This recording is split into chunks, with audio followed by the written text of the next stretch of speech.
Welcome to the channel. This is Oblivion, and in today's video I theorycraft re-refines for characters voted on by the community.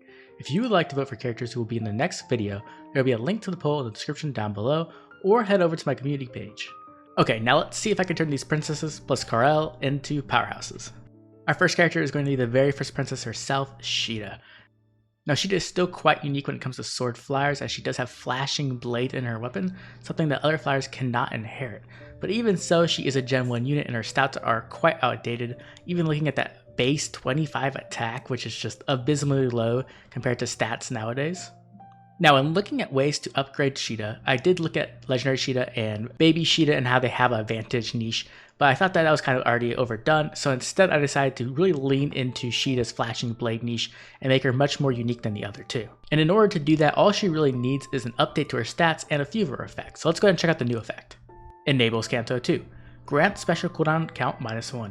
Effective against armored and cavalry foes. If unit's HP is greater than 25% or a unit initiates combat, grants attack and speed +5.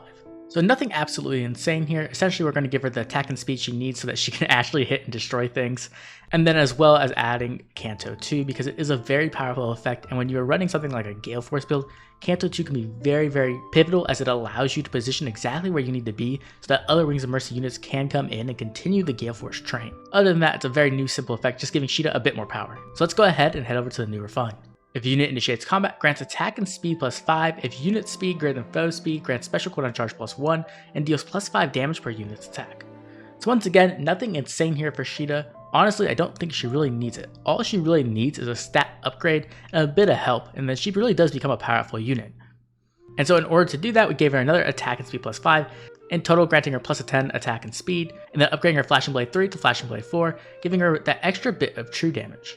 While this may seem like a simple refine and a bit underwhelming, in all honesty, I think this is all Caeda really needs to stand out amongst sword flyers.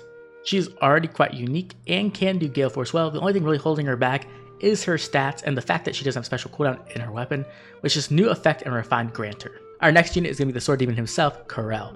And Karel's in an interesting position. He is one of those Gen 1 5-stars who just has an abysmal stat line. Every single one of his stats is not great. He's extremely high HP, very low attack, middling speed, not great defense or great resistance. So there's really just not much you can do with him.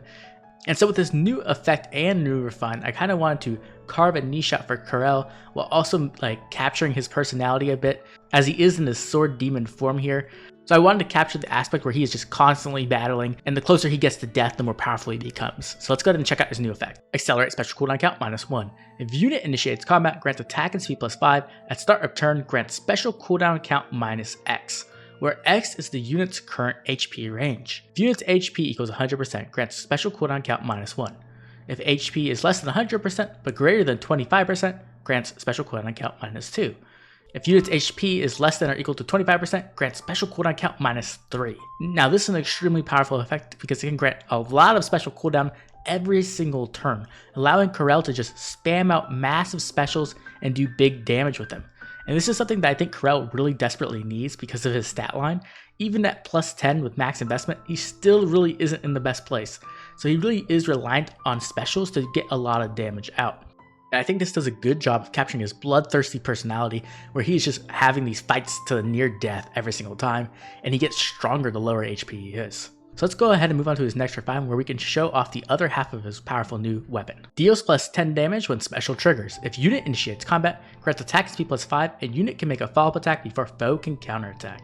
So with this new refine, we just give him some more stats, those stats he desperately needs, and then we give him that Forseti effect where he can make his follow attack before the foe can counterattack, allowing him to just get a lot of damage out if he has that special ready. He can go out, hit with a very big special, and then do a follow-up to get some extra damage in, or if the opponent doesn't have guard, he can get an extra special charge on that first hit, and then hit with even bigger special on the second hit.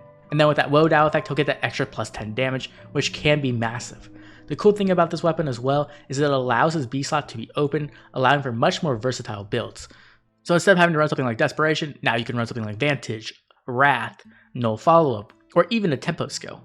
This allows Karel to be a very powerful player phase unit, while at the same time being quite unique compared to any other sword unit in the game, which is quite difficult to do. Our next princess is going to be the princess host Caeda herself, Hinoka. And Hinoka was a very powerful unit on release. She also had the very rare Hone Flyer skill, which made her very desirable. But just like many other Gen 1 5 stars, she has kind of fallen off over time, and this is mostly due to not only her refine, but her stat line as well. Hinoka's base refine was a very simple one, granting attack and speed +4, but only when you're within 2 spaces of a flying or infantry ally, and then granting some teleportation to infantry and flying allies as well.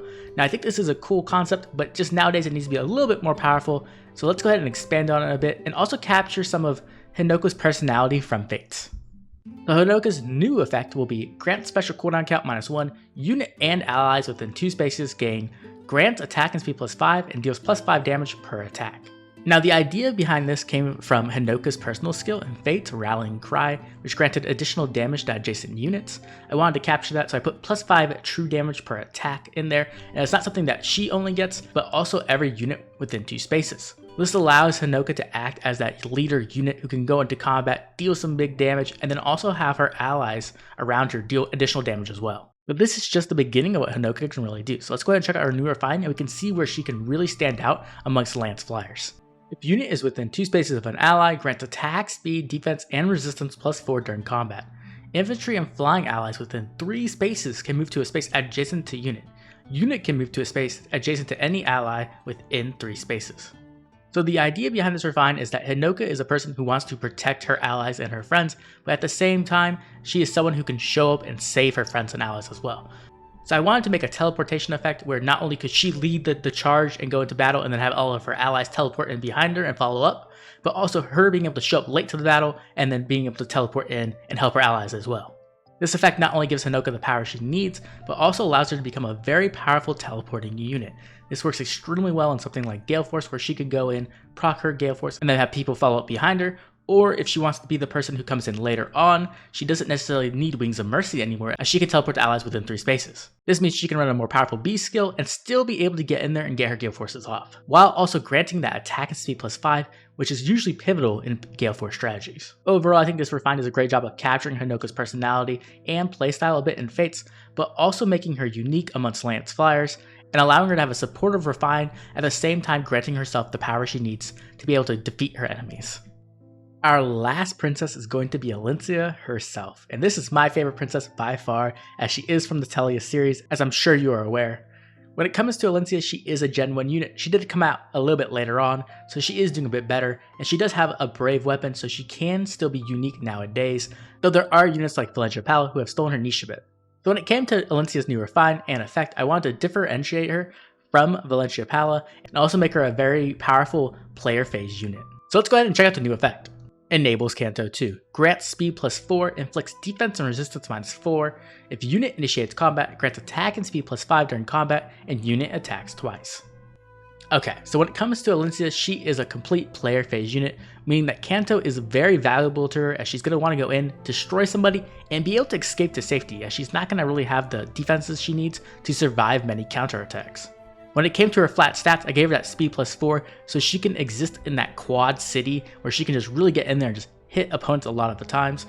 And in order to do that, I followed more recent trends where when a unit gets speed +4, they get that defense and resistance -4, something we've seen on a unit like Duo Gordon. Then after that, we just gave her some more attack and speed, which she desperately needs, and then we keep the Brave effect, but only in player phase, which helps to differentiate her from Valencia Pala. Now, let's move on to the refine where she really gets kind of scary. If unit initiates combat, grants attack and speed +5. Neutralizes effects that prevents units' follow-up attacks, and neutralizes units' penalties that inflict special cooldown charge -X on unit during combat. So this is one of Elincia's biggest problems, is that she can go in and hit twice, not do much damage, and then die. So with this, she can go in and she can get the 4 hits. That's right, if you're running something like Dive Bomb, she'll be able to go in and get all 4 hits in. And because she has half of a tempo skill where she can ignore that guard effect, she's guaranteed to get off a big powerful special, something like Luna. This is to allow Elincia to go in, just completely destroy a unit, and then back out with Canto, making her a very powerful and aggressive sword flying unit. This not only makes Elincia into a powerful threat, but also differentiates her from Valencia Pala, who has that adaptive damage and dual phase brave weapon. When it came to Elincia, I wanted to make her really into a powerful quad unit, which we do not have much of in FEH. And I think this new refine and new effect remove the possible weaknesses that could keep her from fulfilling that role. So what do you think of my new Princess Re-Refine special? Were these refines powerful enough? Were they too weak? And did they do a good job of capturing the character's personality? Which refine do you think is most powerful, and which do you think is the weakest? I'd love to hear your opinions in the comment section down below. Make sure to vote in next week's poll so you can help determine the characters in the next video. If you enjoyed, please drop a like and subscribe. It helps the channel grow and keeps the content coming out. This has been Oblivion, and I'll catch you all later with more Fire Emblem Heroes.